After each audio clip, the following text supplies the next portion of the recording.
تو ان علماء کی گہری تحقیق کے نتیجے میں، جس میں حضرت ضیاء الامت پیر محمد کرم شاہ الازہری مفسر قرآن رحمۃ اللہ علیہ بھی شامل تھے، اور دیگر بھی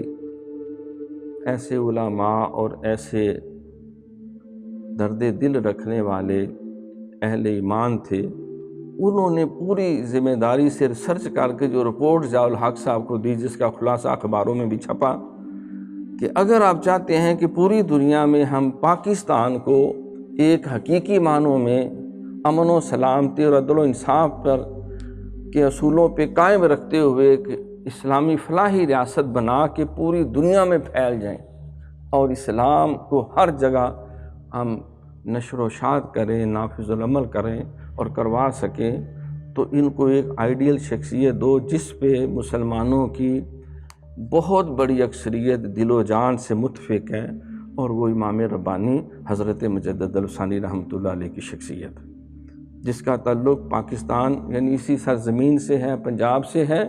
اور جو اسی علاقے کے پروردہ ہیں،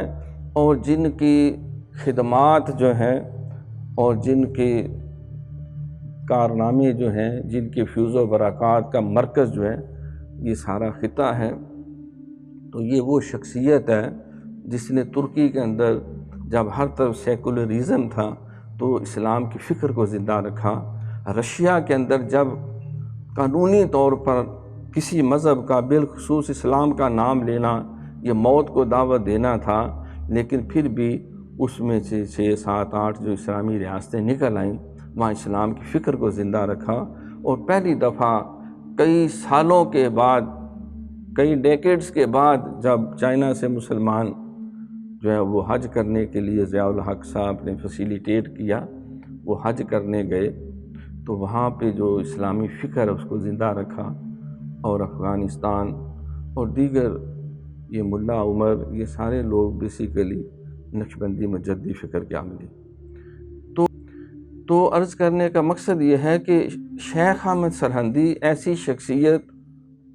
ہیں کہ جن پہ امت مسلمہ جو ہے جن پہ اعتماد کرتی ہے۔